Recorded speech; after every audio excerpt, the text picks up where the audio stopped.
स्नातक द्वितीय वर्ष ऑनलाइन कक्षा में सभी विद्यार्थियों का स्वागत। मनुस्मृति का क्रमशः हम अध्ययन करते जा रहे हैं। आज के जो श्लोक हैं हमारे में पहला श्लोक है, श्रुत्वा स्पृष्ट्वा च दृष्ट्वा च भुक्त्वा गृहत्वा च यो नरः न हृष्यति ग्लायति वो वासः विज्ञेयो जितेंद्रिय है।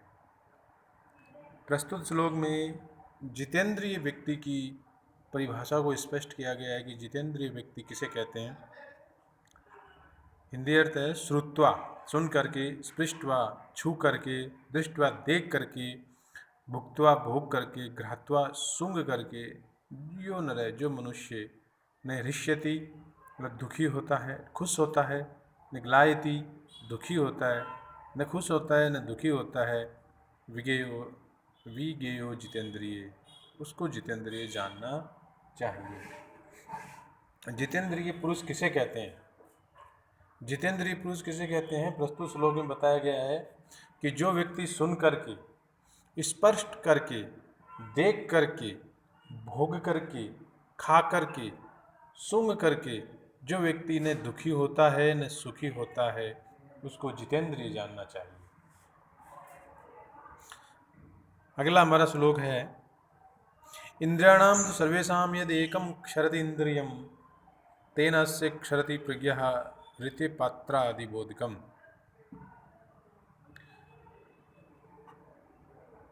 हिंदी अर्थ है, इंद्रियाणाम तो सर्वेषां यद एकम क्षरति इंद्रियम, सभी इंद्रियों में यदि एक भी इंद्रिय का क्षरण होता है, कमजोर होती है या नाश होता है, तो तेन से क्षरति प्रज्ञा उसकी बुद्धि उसी प्रकार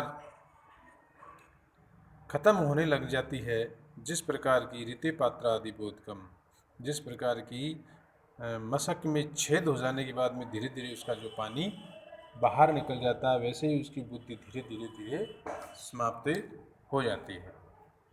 इंद्रियाणाम तो सर्वेषां यदि एकम क्षरति इंद्रियम तेनस्य क्षरति प्रज्ञः ऋते पात्रा आदि बोधकम। प्रस्तुत श्लोक में संपूर्ण इंद्रियों पर नियंत्रण रखने की सलाह के साथ ये भी बताया गया है कि यदि एक भी इंद्रिय का क्षरण होता है तो मनुष्य की बुद्धि का नाश होना स्वाभाविक है।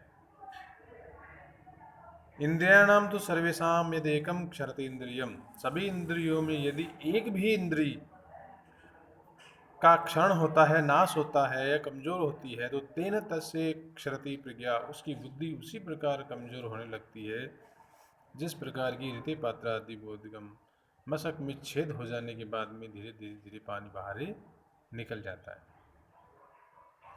अगला जो हमारा श्लोक है,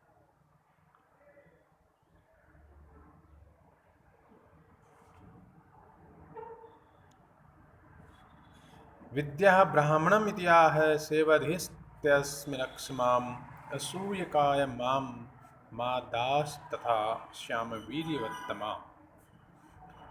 प्रस्तुत श्लोक में किस व्यक्ति को पढ़ाना चाहिए, किस व्यक्ति को नहीं पढ़ाना चाहिए, इस संदर्भ में कहा गया है कि विद्या ब्राह्मणम इतिहा, विद्या ने ब्राह्मण से कहा, सेवधीस्ते अस्मि मैं तुम्हारी निधि हूँ, रक्ष माम मेरी रक्षा करो।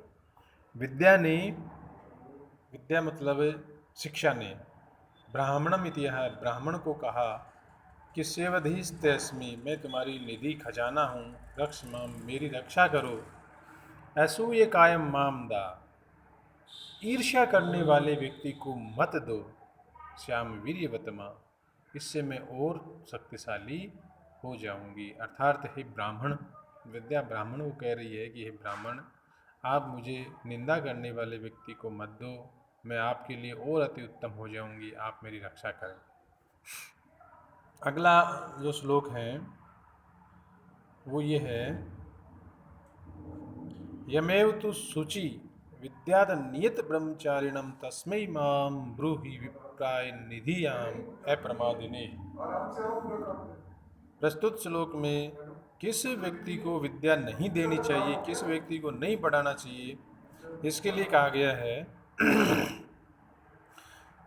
कि यमेव तु शुचि, जो व्यक्ति पवित्र हो, शुचि जो व्यक्ति यहाँ मतलब ये बताया गया है प्रस्तुत श्लोक में, इस बात की ओर संकेत किया गया है कि किस व्यक्ति को पढ़ाना चाहिए। एक गुरु के द्वारा किस व्यक्ति को पढ़ाना चाहिए कि यमेव तो शुचि, जो पवित्र हो, विद्यात नियत ब्रह्मचारिण है, जो ब्रह्मचारी में हो और नियत अध्ययन करने वाला हो, तस्मै माँ ब्रूहि, ऐसे व्यक्ति को हे ब्राह्मण मुझे मेरा ज्ञान प्रदान करो या मुझे दो, निधि पायाम प्रमादिने, उसको मेरा उपदेश करना, मैं तुम्हारी खजाने के समान तुम्हारे पास हूँ और उसी व्यक्ति के पास खजाने के रूप में प्राप्ति हो जाऊंगी।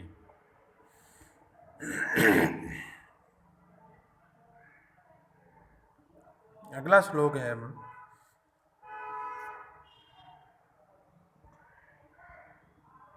अभिवादनशीलस्य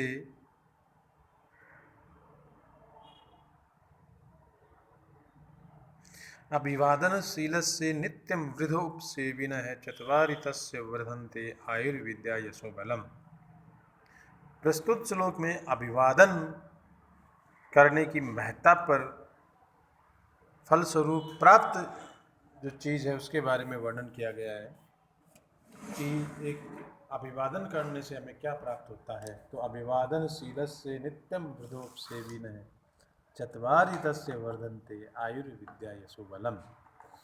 जो व्यक्ति अभिवादन करता है और वृद्ध व्यक्तियों की सेवा करता है, जो व्यक्ति अभिवादन करता है और वृद्ध व्यक्तियों की सेवा करता है, चत्वारि तस्य वर्धन्ते, उसकी 4 चीज़ें बढ़ती है, आयु, विद्या, यश और बल।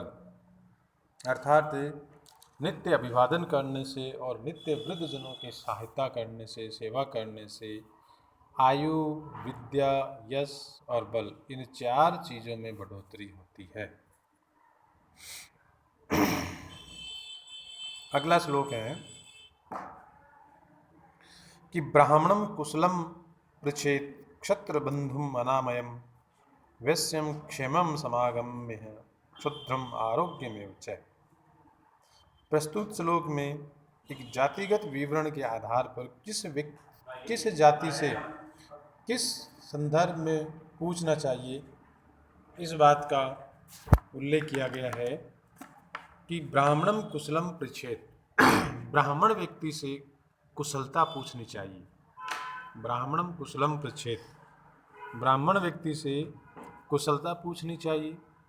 क्षत्र बंधुम अनामयम, क्षत्रिय व्यक्ति से अनामय के बारे में पूछना चाहिए। वैश्यम क्षेमम समागम्यम, वैश्य व्यक्ति से क्षेमम कल्याण के बारे में पूछना चाहिए। शुद्रम आरोग्यमेव च, और शूद्र व्यक्ति से आरोग्य के बारे में पूछना चाहिए। प्रस्तुत श्लोक में जब हम परस्पर मिलते हैं तो अभिवादन के स्वरूप हम जो हालचाल के रूप में पूछते हैं, उसके लिए बताया गया है कि ब्राह्मण व्यक्ति से कुशलता के बारे में पूछना चाहिए, क्षत्रिय व्यक्ति से अनामयम के बारे में पूछना चाहिए, क्षम वैश्य व्यक्ति से क्षेम कल्याण के बारे में पूछना चाहिए, और शूद्र व्यक्ति से आरोग्य के बारे में पूछना चाहिए। आज के इस कालांश में इतना ही।